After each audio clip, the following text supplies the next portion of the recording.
செயலாளர். இந்து முன்னணியின் பேரியக்கத்தின் சார்பாக மாநிலம் தழுவிய ஆர்ப்பாட்டமானது இன்று சேப்பாக்கத்தில் நடந்து கொண்டிருக்கிறது. எதற்காக இந்த ஆர்ப்பாட்டம் அப்படின்னு சொன்னா, 50 ஆண்டுகளாக இந்த திராவிட ஆட்சிகள் இந்த நாட்டை ஆண்டு இந்த கோவில்களுடைய சொத்தை கொள்ளையடித்ததுதான் மிச்சம். இதற்காக தான் இன்றைக்கு ஆர்ப்பாட்டம். என்ன ஆர்ப்பாட்டம் அப்படின்னா, காசு கொடுத்து தரிசனம் செய்ய கடவுள் என்ன காட்சி பொருள் தான். அரசு ஆலயத்தை விட்டு வெளியேறு.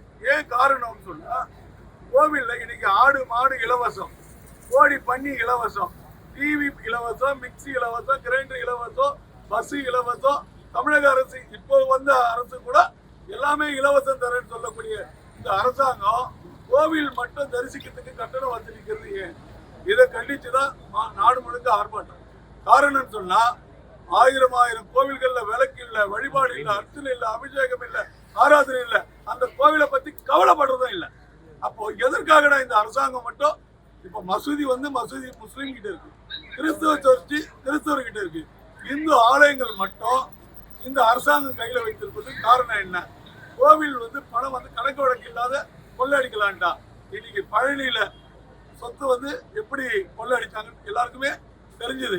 தெரிஞ்ச உடனே அவர் என்ன சொல்றாரு, இப்ப இருக்கிற அறநிலையத்துறை அமைச்சர், இதுக்கு எனக்கு சம்பந்தம் இல்லை, அவன் என் சொந்தக்காரனும் இல்லை, யாரு எடுத்து அப்புறம் எப்படிடா இது முறைகேடு நடந்தது, இதை பத்தி கேட்க. இது மட்டும் இல்லை, இது எக்ஸாம்பிள் தான் இது. ஆனா இது போல ஏகப்பட்ட கொள்ளையை அடிச்சிருக்காங்க. இதுக்கு முன்னாடி பாத்தீங்கன்னா 1951 கணக்கு எடுத்திருக்காங்க. 5.25 ஏக்கர் 5,25,000 ஏக்கர் இந்த நாட்டுல கோவிலுக்கு சொத்து எழுதி வச்சிருக்காங்க. ராஜராஜ சோழனோ ராஜேந்திர சோழனோ கட்டி வச்ச கோவில்ல இன்னைக்கு கட்டணம் வசூலிக்கிறான். கோவில்ல ஏன் இதை வசூலிக்கிறான்? சொத்து கட்டணம் வசூலிக்க கூடாதுன்றதுக்காக தான். எல்லோருடைய சொத்தை தன் குடும்பத்துல 5 பேர் இருந்தாங்கன்னா 6வது பேராவது சாமி பேரை போட்டு அந்த கோயிலுக்கு தன்னுடைய காணிக்கைய மனமா சொத்தை எழுதி வச்சாங்க.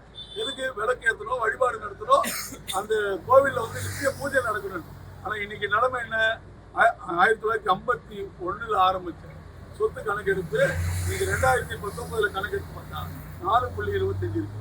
அப்போ 1000 ஏக்கரை கொல்ல போச்சு. எங்க போச்சு, எப்படி போச்சு, யாருக்குமே இன்னைக்கு கணக்கு இல்லை. கோவில் சொத்துல கணக்கு இல்லையா? இன்னைக்கு கம்யூனிஸ்டுக்காரன் சொல்றான், கோவில் சொத்தெல்லாம் பொதுமக்களுக்கு எழுதி வைல. ஏன் உன் அப்பா வீட்டு சொத்து எழுதி வை, உன் சொத்து எழுதி வை. இப்ப நேரத்துல இருந்து உட்கார வச்சிருக்க ஒரு வாரமா யார காக்ரோச் பார்ட்டி பொதுமக்களே அப்பாவி ஏமாளி ஊர்ல இருந்து இங்க தங்கி படிக்கிற பசங்களுக்கு எல்லாம் நான் பிரியாணி கொடுக்குறேன், பீஸா கொடுக்குறேன், பர்கர் கொடுக்குறேன், அதுக்கு பணம் பாகிஸ்தான்ல இருந்து வருது. கம்யூனிஸ்டுக்காரன் பிச்சை எடுத்து பிழைக்கிறவங்க, கம்யூனிஸ்டுக்காரன் உண்டியலுக்கு குளிக்கி பிச்சை எடுத்து பிழைக்கிறவன், அவன் ஆபீஸ்ல எல்லாரும் உட்கார வச்சு பீஸா பர்கர் எல்லாம் தரேன்னு சொன்னா எங்கிருந்து வருது? இவன் அண்டி படைக்கிறவன், சோறு சோறு சோறு சோறுன்னு அலையிறவன் கம்யூனிஸ்டுக்காரன். இது ரஷ்யாவை பாரு, சைனாவை பாருன்னு சொல்லக்கூடியவன். இவன் இன்னைக்கு இருக்கிற சூழ்நிலைமைக்கு எல்லா பொதுமக்களையும் ஊர்ல இருந்து படிக்கிற பசங்க எல்லாம் கூப்பிட்டு உட்கார வச்சு சோறு போட்டு இன்னைக்கு ஒரு ஆர்ப்பாட்டம் நடத்திட்டு இருக்கான். நம்ம இந்த ஆர்ப்பாட்டத்துல இது மெயினான ஆர்ப்பாட்டம் எங்களுக்கு என்னன்னு சொன்னா, ஆலய தரிசன கட்டணத்தை ரத்து செய்யணும். இது ஆட்சிகள் மாறிச்சு. இந்த ஆட்சியை நம்ம குறை சொல்லல. ஆனா ஏன்னா இப்பதான் 2 மாசம் தான் ஒரு குழந்தை, இந்த குழந்தை உடனே போய் ஒலிம்பிக்ல ஓடணும் அப்படின்னு இந்து முன்னணி எதிர்பார்க்கறது தப்பு. ஆனா இதுக்கு முன்னாடி இருந்த அதிகாரிகள் எல்லாம் அப்படியே இருக்காங்க. அதனாலதான் இந்த தவறு நடக்குது. ஏன்னா சண்முக தரிசனம்னு திருச்செந்தூர்ல 5000 ரூபாய் கட்டளை. அந்த 5000 ரூபாய்க்காக நாங்க வருஷம் போராடிட்டு இருக்கோம், அந்த கட்டளை எடுக்கணும்னு சொல்லி. அந்த கட்டளைய அந்த அதிகாரி ஆட்சி மாறினோடனே அதே அதிகாரி இப்ப இருக்கிற ரமேஷ் அவர் அறநிலையத்துறை அமைச்சர், அவர்கிட்ட சொல்றான் இதை 5000 30,000 மாத்து. மக்களை சிந்திச்சு பாருங்க, 5000 ரூபாய் 30,000 மாத்துறான். உடனே இந்து முன்னணி பேரியக்க மாநில தலைவர் காடேஸ்வரா சுப்பிரமணியன்ஜி உடனே ஒரு அறிக்கை கொடுக்கிறாரு. எல்லா மக்களும் சேர்ந்து லெட்டர் போட்டு தமிழக முதல்வர் ஜோசப் விஜய் அவர்களுக்கு மாண்புமிகு முதலமைச்சருக்கு அனுப்புறோம். உடனே மாண்புமிகு முதலமைச்சர் ஜோசப் விஜய்க்கு லெட்டர் அனுப்புறோம், இமெயில் அனுப்புறோம். அவருடைய ஆபீஸ்ல லெட்டர் குடிஞ்சிச்சு. குடிஞ்ச உடனே என்ன பண்றாரு, இந்த நிலை மாறாது, அப்படியே இருக்கும், ஒன்றும் பிரச்சனை இல்லை, பழைய கட்டணமே இருக்கும். அப்போ இந்து முன்னணின்னு ஒரு இயக்கம் இல்லைன்னு சொன்னா நீங்க என்ன நிலவரம் பாருங்க, சிந்திச்சு பாருங்க. தப்பு நடக்கிறத தட்டி கேட்க கால் இல்லைங்க, தப்பு நடக்கிறத தட்டி கேட்க கால் இல்லை. நான் இப்ப உங்களை பார்த்தே கேட்கிறேன். இப்ப உங்களுக்கு ஒரு நிறுவனம் தான், டிவி ஒரு நிறுவனம் தான், அங்க ஊழல் நடந்தா நீங்க பார்த்துட்டு சும்மா இருக்க முடியுமா? உங்க கம்பெனியை சொத்தை ஒருத்தர் கொள்ளடிச்சேன்னா உங்களால சும்மா இருக்க முடியுமா? இல்ல எல்லாம் இங்க இருக்கிற அத்தனை பேரும் ஒரு துறையில இருக்கிறோம். அத்தனை பேர் கம்பெனிலையும் ஏதாவது ஊழல் நடந்தா சும்மா இருக்க முடியுமா? அதனாலதான் நாங்க தட்டி கேட்கிறோம். இது நாடு முழுக்க நடக்குது.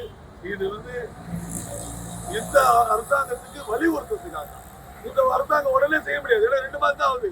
இருக்கிற அதிகாரிகள் எல்லாம் மாத்தினா மட்டும்தான் இந்த நிலை மாறும், காட்சி மாறும். ஏன்னா ஜோசப் விஜய் நான் மதசார்பற்றவர், நான் எல்லாரையும் ஒரே சமமா பார்ப்பேன், நான் நியாயம் தர்மம் ஊழல் இல்லாத ஆட்சி கொடுப்பேன்னு சொன்னாரு. இன்னைக்கு ஊழல் அதிகமா எங்க இருக்குன்னு சொன்னா, சாமியை பார்க்கணும்னா 10 ரூபா கொடுக்கணும், சாமியை கிட்ட பார்க்கணும்னா 100 ரூபா கொடுக்கணும், சாமியை கிட்ட பார்க்கணும்னா 1000 ரூபா கொடுக்கணும், ரொம்ப கிட்ட பார்க்கணும் விவிஐபி. இந்த நிலை மாறணும். சமத்துவம் கொண்டு வா. கோவில்ல சமத்துவம் கொண்டு வாயா. நீ மத்ததுல கொண்டு வரவே இல்லையோ, கோவில்ல சமத்துவம் கொண்டு வா. 2 கிளாஸ் தப்புன்னு நாம சொன்னோம். இந்து முன்னணி தான் சொல்லுச்சு, ஜாதி இல்லை, ஜாதியை பார்க்காதே, ஜாதியை கேட்காதே, ஜாதியை சொன்னது இந்து முன்னணி. ஏன் என்ன தீண்டாமை வேறு மண்ணோடு அழிக்கணும்னு சொன்னது இந்து முன்னணி. அப்பேற்பட்ட இந்து முன்னணி தான் சொல்லுது கோவில்ல தீண்டாமை வேண்டாம், கோவில்ல தீண்டாமை வேண்டாம். இருக்கப்பட்டவன் இல்லாதப்பட்டவன் பிரிக்காத, அனைவரும் சாமிக்கு முன்னாடி சமம். இதை சரி பண்ண வேண்டியது இந்த தாவேக அரசு. இந்த தாவேக அரசுக்கு வலியுறுத்துறோம். அவ்வளவுதான். இந்த ஆர்ப்பாட்டம்ன்றது தாவேக அரசை கண்டிக்கல, தாவேக அரசை வலியுறுத்துறோம். ஏன்னா பழனி சொத்து கொல்ல போகுது, திருச்செந்தூர்ல இந்த பிரச்சனை நடக்குது, நாடு முழுக்க எல்லா கோயிலையும். அதோட காமெடி என்ன தெரியுங்களா? ரொம்ப மோசமானது. ஜெயிலுக்கு போவாங்க. ஒரு தப்பு பண்றவன் ஜெயிலுக்கு போவான். நல்லா புரிஞ்சுங்க, தப்பு பண்றவன் ஜெயிலுக்கு போவான். ஆனா இங்க சாமி ஜெயிலுக்கு போகுதுங்க. கேட்கறதுக்கு ஆள் இல்லை, எந்த நாதியும் இல்லைங்க. திருவட்டூர் வடுவடியம்மன் கோயில ஒரு பெட்டகம் வச்சிருக்கான். திருவள்ளூர் மாவட்டத்தில் இருக்க அத்தனை கோவில் இருக்கக்கூடிய சுவாமி விக்கிரகங்களையும் எடுத்துட்டு உள்ள பெட்டகத்துல வச்சு பூட்டிடுறான். 1 வருஷம், 2 வருஷம், 3 வருஷம் திருவிழா எல்லாம் இருக்கு. திருவிழா அன்னைக்கு லெட்டர் ஏற்றி கொடுத்தா ஜெயில இருக்கிறவன வீட்டுல அம்மா செத்து போட்டாலோ இல்ல தங்கச்சிக்கு கல்யாணம்னா பருவல்ல வருவாங்க. அந்த மாதிரி சாமிய பருவல்ல கூட்டிட்டு வந்து வைக்கிறான். இதெல்லாம் அரசாங்கமா? கேட்டா சாமியை பார்க்க எங்களுக்கு திறமை இல்லை. அப்புறம் எதுக்குடா நீ ஆலயத்தில் இருக்கிற? ஆலயத்தை காட்ட வக்காற்ற ஆலயத்தை விட்டு வெளியே போடும். இந்த சாமிக்கு ஒரு பாதுகாப்பு கொடுக்க முடியல. அந்தந்த சுவாமி விக்கிரகத்தை அந்தந்த கோவில்ல வைக்கணும்னு சொல்லிதான் இந்த ஆர்ப்பாட்டம். தரிசன கட்டணத்தை ரத்து செய்யணும்னு சொல்லிதான் இந்த ஆர்ப்பாட்டம். கோவில்களை காப்பாற்றணும், கோவில்ல நடக்கிற ஊழல்களை தட்டி கேட்கணும்.